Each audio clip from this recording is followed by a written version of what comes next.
नितिन जी, राधे राधे। राधे राधे। महाराज जी, भाव और भावुकता में फर्क कैसे समझें? भाव वाली स्थिति तो इस कामी मन में नहीं है, पर देखो, जो भाव होता है वो भजन के बल से प्रकट होता है, और जो भावुकता होती है वो तत्कालिक होती है। लेकिन जो भाव है वो स्थायी होता है। वो 5 होते हैं: शांत भाव, दास्य भाव, सख्य भाव, वात्सल्य भाव और गोपी भाव। ये 5 भाव होते हैं, तपस्या और साधना से प्राप्त होते हैं जब हम भजन साधन करते हैं। और भावुकता होती है कि थोड़ी देर के लिए किसी व्यक्ति के प्रति हमारा, किसी घटना के प्रति हमारा, किसी की परिस्थिति के प्रति हमारा जो द्रवित हो जाना है, उसे भावुकता कहते हैं। और साधना भक्ति से जो भाव की प्राप्ति होती है, जैसे शांत भाव, सम्मान अपमान सुख दुख लाभ हानि सब में वो समान शांत रहेगा। दास्य भाव, भगवान मेरे स्वामी, मैं भगवान का सेवक। सखा भाव, भगवान मेरे मित्र। वात्सल्य भाव, भगवान मेरे पुत्र। गोपी भाव, कांता भाव, भगवान मेरे प्रीतम।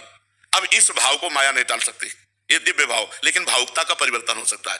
थोड़ी देर हम आपकी किसी परिस्थिति में भावुकता है और इसके बाद उन्होंने बताया तो ड्रामा कर रहा था, अब तुरंत तो भावुकता गायब हो जाएगी। लेकिन भाव यदि हमारा आपके प्रति परमात्मा भाव बना है तो आपके किसी आचरण से हमें कोई फर्क नहीं पड़ने वाला, क्योंकि हमारा भाव स्थायी है, वो भावुकता नहीं।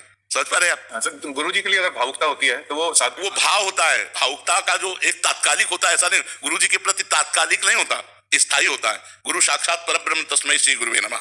अपने गुरु के लिए संपूर्ण जीवन समर्पित कर देना, अपने गुरु की आज्ञा में प्रत्येक पल चलना, अपने गुरु के लिए तन मन धन सर्वस्व वार देना, ये भावुकता नहीं होती, ये भाव होता है। गुरु के प्रति भाव होता है। और भावुकता तत्कालिक परिस्थिति, व्यक्ति, घटना में होती है। बोले वो बहुत ऐसी परिस्थिति में था, भावुकता में आकर के इतने रुपए दे दिए।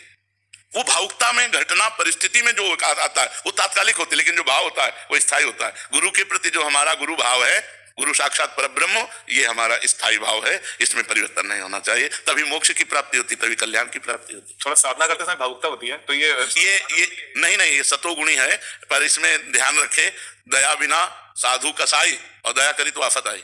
संभल करके, जैसे हिरण पर दया की, भरत जी के चरित्र में आता है, दया करके 2-4 दिन पोषण करके छोड़ देना था, लेकिन उसी में आसक्त हो गए तो अगला जन्म हिरण का हुआ। तो दया बिना साधु कसाई, और दया करी तो आफत आई। बहुत संभल के दया करनी चाहिए। दया में फंसाव भी है। दया में ऐसी दया करे कि जैसे कोई डूब रहा है तो चतुरता यह है कि उसको रस्सी या वस्त्र का सहारा दे, स्वयं अपने हाथ ना पकड़ा दे।